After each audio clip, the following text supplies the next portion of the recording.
Hello, listeners. Thanks for joining another episode of the Skin I'm In podcast. I'm your host, Chanel, and this is a place where women can tune in to gain peace through clarity, purpose through inspiration, and the permission to be themselves through the stories of other women. If you're enjoying these episodes so far, click the like, share, and subscribe button so that more women like you can be positively impacted by the stories in this podcast.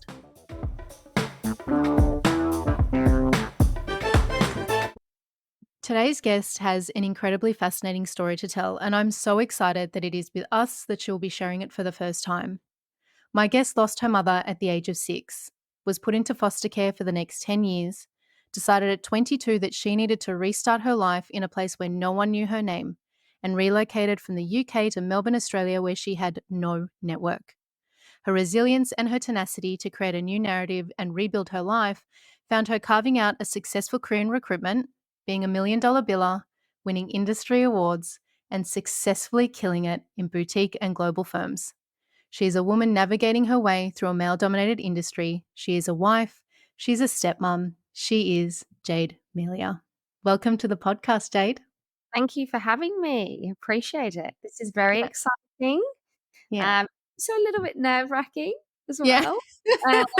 Like you pointed out, it is, the first time that I'm probably talking about this, very openly, very candid, show my vulnerabilities. So, but I'm excited to be on this journey with you, and I really appreciate everything that you've done so far, making me feel so comfortable and being here to listen as well. Oh, yeah. Gosh, my pleasure. I mean, the reason your story fascinated me so much, it's for many reasons.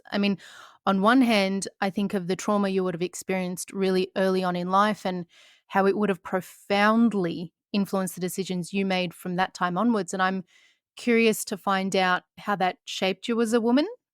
And I'm also really interested to hear about your journey because on one hand on the other hand, sorry, to relocate and rewrite your story resonates with me on such a deep level. I've done it 3 times Mm. in the past, and I bet we are not the only women who have had to physically remove ourselves from a situation in order to be able to heal from it. So what's that journey been like for you? Um, it feels like a long one, Yeah. I would say for sure. I think when I think about myself and I look back and um, it feels like it's not me, like I'm looking at myself through a window and I'm watching a different person. Mm, I feel like I'm getting raw already, and it's definitely bringing up all these yeah. emotions. Um, it's difficult for sure, looking back at it and thinking about it, and I think that's probably why I keep myself so busy, and I always need to be on the go, and there always needs to be something, happening and something that I'm doing all the time, um, but the journey really has been exciting. Everything happens in life for a reason, if those things hadn't happened to me, I wouldn't be here, and I wouldn't have created my home and my life, here in Melbourne, which I love so much. I can't ever envision going back to the UK and living there. But yeah, I suppose in short, it's been a hard journey, Mm, um, but I'm grateful now, I suppose, for everything that's happened, and I appreciate the journey and everything that honestly, everything that's happened, and I don't want that to sound too corny, but everything's a process, yeah. and you've really got to believe what's happening is going to be okay, and you can create your own narrative, and you can create your own path. I know I could absolutely have gone another way, when that Mm, happened to me, but I knew at a very young age that I did not want to be in that category or in that journey, like, other people that have been in scenarios that things have happened to them, or they've lost parents, or they've been in scenarios that, could put them in, harmful, situations as well. So I'm grateful actually. So that's how I feel now. mm. And when you think about that moment in time, I say that moment in time, but the decision to move would have been a decision that you were subconsciously making years before you actually said, "You know what? I'm gonna pick up my stuff and go. I need to restart." What was the catalyst? Like, what was that point in time where you were like, "Yep, this is what I need to do, and I'm taking myself to Melbourne, of all places." Yeah. So right. Definitely for years, I always dreamt about being as far away as possible. I wanted to run away from what my life was, in England. Because people knew about you, right?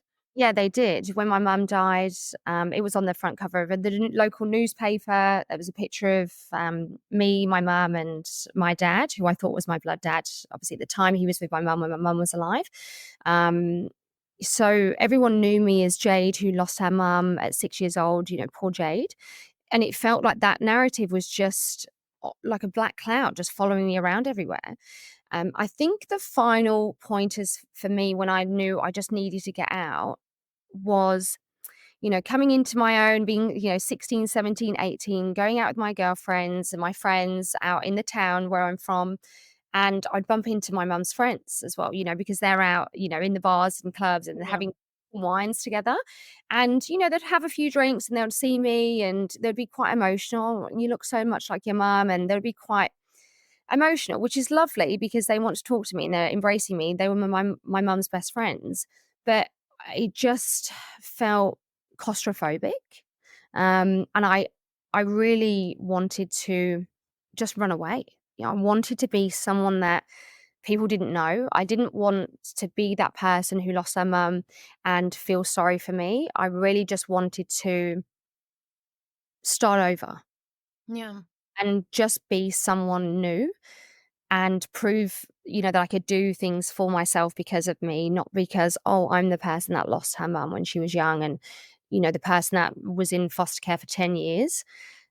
So I needed to change that. And I just thought, where can I go in the world? And Melbourne was the furthest place away. Yeah. That was literally what happened. And I took myself on that journey and moved across the world. How do you think that's shaped you to be the woman that you are today? I would say it has made me brave and given Mm. me confidence for sure. It has absolutely shaped who I am because I decided to take control and take ownership of my life and what I wanted for my future. So I'm happy about that. Mm. There's nothing that I regret. I think everything we do throughout life, of course, we might look back and think, oh, I wish I hadn't have done it that way. But I don't regret anything that I've done or the decisions that I've made because I am still here and it's brought me to this path. Um, so yeah, I mean, look, I'm really happy with how things have turned out and what's happening in my life now. And I certainly working through feeling content. That is still a process, because I have guilt from leaving England for sure. But overall, it's the best decision I ever made for sure. What would the guilt be about? Guilt, is something that I've carried, since my mum passed away, feeling that I don't deserve to feel happy or, to have Mm. those moments. As a child, I remember thinking, did I do something wrong? Is that the reason my mum's not here anymore? So I carried that for many, many years. And especially then, at the age of 6, living in an environment that there was no love. And this is a stranger to me. I don't know this person. And I'm in this household with someone that I don't like. And also I know doesn't like me. And I can tell, based on how that person is being with me and speaking to me, speaking about me.